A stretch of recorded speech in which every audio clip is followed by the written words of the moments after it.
Assalamualaikum warahmatullahi wabarakatuh. Selamat datang kembali kepada channel saya.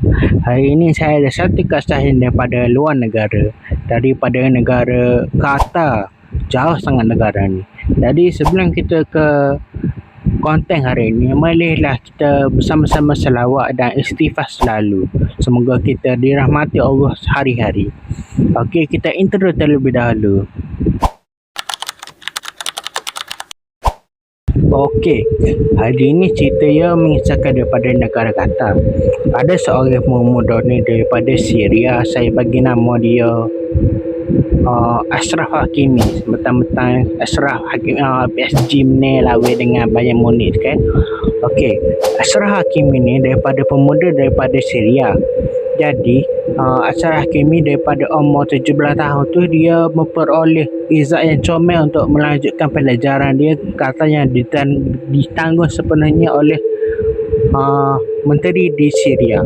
Jadi Ashraf Hakimi sama lah belajar di Qatar.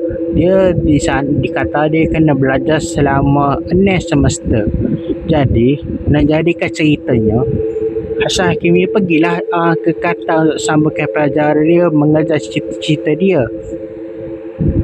Pada semester kelima, yakni lagi 75-85% nak habis belajar sebab dia belajar ni semester kan. 5 semester kelima tu dia pada satu hari ni dia pun telefon lah family dia. Abah dia, ayah dia yang angkat.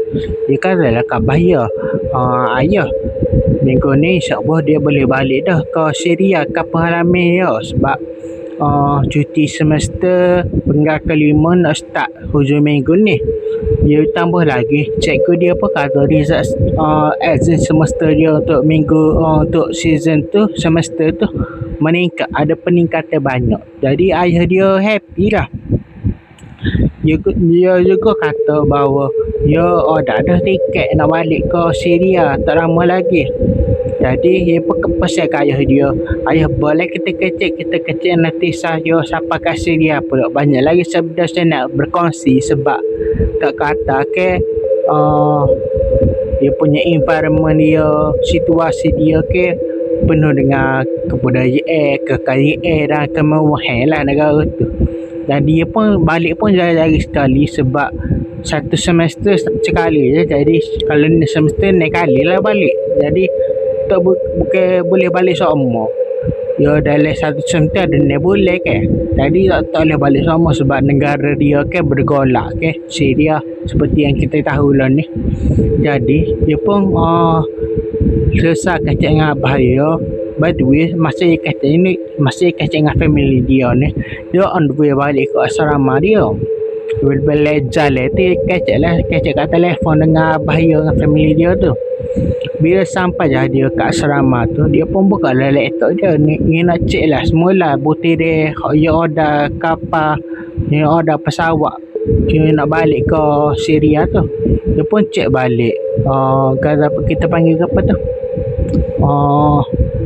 semak semula butir dia penerbangan dia untuk balik ke Syria tu. Jadi ya cek loan ni loan ni dah sama-sama bila dia dah balik ke Syria kak, ya dah lah satu syarikat penerbangan ni. Syarikat penerbangan ni kita tak usah mention nama lah sebab takut apa ke depan hari kan. Jadi ya sama-sama bila dia balik Syria ya dah dengan syarikat penerbangan, bila balik Syria ya dah dengan syarikat penerbangan ni. Pada suatu dia pun cek okey semua betul, alamat betul, tarikh betul semua. Okey, tarikh penerbangan dia, tarikh dia naik, dia landing semua okey betul. Lepas dia cek tu nak malam tu dia kemah-kemah lah baris sebab ini nak balik sebelum je minggu. Jadi dia ada lagi tempoh 2 hari lah untuk relax ke atas sebelum dia naik kapal terbang tu. Jadi dia kemah bajau malam tu kemah-kemah lah bagi dia baju-baju dia semua dan souvenir untuk bagi ke family dekat Syria tu lah. Ya kupa duit lagi apa. Dia di sana dia bukan belajar saja. Walaupun dia dapat beasiswa, dia juga bekerja sambil untuk cari duit tapau untuk makan sikit. Cakap lah nak 100% untuk beasiswa sebab uh, hidup kat Qatar ke mahal ke taraf hidup dia. Jadi 2 hari tu dia lepak lah dengan kawan-kawan dia. Pada esok ke 2 hari lepas tu malam terakhir dia dekat Qatar tu dia pun tidur lah awal sebab dia flight dia tu tolak pagi dalam pukul 11 pagi lagu tu. Jadi malam tu dia pun tidur, dia pun mimpi dia bangun dia tidur awal dah pukul 9 lebih tu dia tidur awal dah. Dia pun mimpi Ashraf Hakimi ni mimpi dia tersedar dia duduk kat padang pasir. Dia dekat pada pasir, dia pun jalan-jalan. Dia ingat dia jalan-jalan itu dia kira kat kapal halaman dia dekat Syria. Rupanya dia pergi tempat lain. Dia jalan-jalan tu, dia tu nampak satu ekor kucing pasir. Nanti saya akan letak gambar contoh kucing pasir tu kat sini nanti.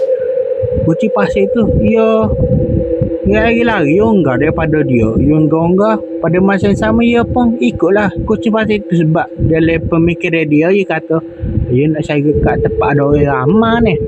Abang nak tanya ke apa, walaupun dalam mimpi dia masih berfikir dia waras lah dalam mimpi tu. Dia pun pergi ambil kucing pasir tu sebab orang tak ada ke yang ambil kucing pasir tu. Kucing pasir tu tiba-tiba berhenti. Kucing pasir tu berhenti, dia tengok ke belakang, dia tengok ke arah Ashraf Hakimi ni. Bila dia tengok Ashraf Hakimi, kucing tu dalam keadaan yang marah, gerai dan macam nak terikir Ashraf Hakimi ni. Ashraf Hakimi pun rasa pelik buat apa ni?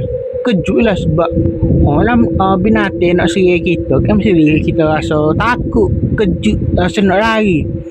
Kucing tu pun main tukar dia. Dekat 1 meter, apa 1 meter kucing tu nak terikir dia, nak terbang, nak pergi kat dia tu. Kucing kita tu pun tiba-tiba jadi sakit. Rupa-rupanya kucing tu bukannya marah sebab Ashraf Hakimi nampak dia cuma marah sebab dia sakit. Rupa-rupanya Ashraf Hakimi pun tengok keadaan kucing pasir tu. Rupa-rupanya kucing pasir tu kaki dia terkolek macam patah lagu tu, ada kecil-kecil luka lagu tu. Jadi Ashraf Hakimi pucuk lah, sianya kucing ni perkata lagu tu. Ashraf Hakimi pun tengok keadaan dia macam sedih lah sebab kucing tu tengah pada pasir ke panah ke, dia kena lah aktif ke. Kak ramai kucing tu pun lemah, lonely. Lepas tu kak pesek kawan-kawan dia tak lah jari dia kat hidung tu, hidung kucing pasir tu tak ada nafas, tak ada air hok ruang hembus masih tak ada. Rupanya kucing tu mau mampu dah. Kucing pasir tu mampu kak dalam sekelip mata kucing pasir tu mampu. Bulu-bulu pun terbang, tinggal jasad dia. Jasad dia tu kerak 2, masih ada kerak gitu, patah 2 lagu tu. Bila patah 2 kak tinggal tulis lah, yang nampak lah tulis tu patah 2 ikat macam repih gitu, patah 2 kan.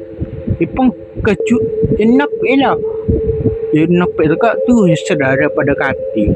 Bangun tidur tu dia pun sedar, dia pun istighfar lah, astagfirullah. Lepas tu kak dia pun bangun tengok je pukul 5 lebih dekat pukul 6 dia pun bangun lah nak kita orang Malaysia kan nak salat subuh kan. Kalau kat kata tu tahu pukul berapa dia lagu tu, dalam pukul 5 pukul 6 lagu tu. Dia pun bangun basuh-basuh muka. Lepas tu kak dia pun sambung tidur semula. Lepas tu dia pun bangun pagi. Dia bangun pagi tu dalam perjalanan dia pergi ke airport tu, dia kemabik dia siap-siap lah pakai smart banana kapal terbang kan. Dia pergi dalam keadaan hati dia rasa tak sedap. Dia macam tak sedap hati, berat sangat hati dia nak gitu. Dia pun kata macam tak sedap hati, macam ada sesuatu benda yang akan terjadi bila dia naik kapal terbang ni.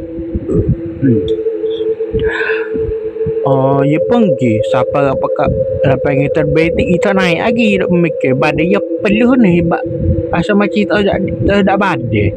Dia pun buat kapal tersebut, biarlah dia balik semula lah kat asrama dia. Dia order semula lah lagi hari lain lah ke apa ngasah dekat penerbangan lain. Setibanya dia di asrama, dia balik semula daripada lembang terbang tu. Dia pun tengok sunshine dia berkerumunan dekat depan TV dekat hall asrama dia tu, ada hall kat bawah tu kan, tempat medan menunggu, tempat menunggu pada azan ke apa. Dia pun tengok, dia pun tanya buat apa meramah ni. Ikan cek bahasa Arab, cuma saya translate ikan daripada dalam bahasa Kelantan lah. Dia tanya buat apa meramah ni. Saya pun kata ni ada berita ya ni wartawan wali putih pasal satu buah kapal terbang menuju ke Syria terhempas dan kapal terbang tu ia kerak dua, ia jatuh jadi ia patah dua. Dia pun asal hakim pun tengok, dia pun tu ada jawabannya macam dia teringat pasal semalam tu. Semalam kan dia maybe kucing pasir ke ia mampu bulu-bulu itu jasad ia tinggal, lepas tu jasad ia menghilang dan tulis-tulis dia pun nampak dan tulis dia pun patah macam kapal terbang tu persis sama macam kapal terbang tersebut hak ia nak on the way naik lah 30 minit yang lalu. Ia pun kejut sebab itulah kapal terbang yang sama yang akan naik, yang akan ke Syria, yang dia order, yang dia tempah melalui syarikat penerbangan itu. Jadi kejut dia pun ayalah syukur alhamdulillah dia tak berjaya untuk naik kapal terbang tu. Dia pun ayalah ke Allah bersyukur sangat-sangat sebab Allah bagi dia petanda melalui mimpi yang kita pun tak boleh kata juga dia mimpi ke boleh bawa ke pada mainan syaitan juga. Jadi melalui mimpi tu ia menghadirkan rasa deja vu dan sebelum dia naik kapal terbang tu dia rasa tak sedap ada membuatkan dia berpatah balik kepada asrama dia dan dia tak jadi untuk naik kapal terbang tu. Dan disebabkan ini ia terhindar daripada malapetaka kapal terbang tu terhempas turun daripada kata ke Syria. Okey, menarik kan cerita ni kan. Dia dapatkan daripada mimpi melalui kucing pasir tersebut dan dia beri petanda bahawa bila kita buat sesuatu mungkin ada benda terjadi, mungkin itu adalah hing Allah bagi ataupun boleh jadi macam petanda lah juga melalui mimpi. Mesti ramai pernah kena kan. Okey, bila itulah cerita hari ini yang mengenai daripada kata ke Syria kapal terbang. Sebelum habis tu silalah komen, like, subscribe. Saya Putra. Assalamualaikum.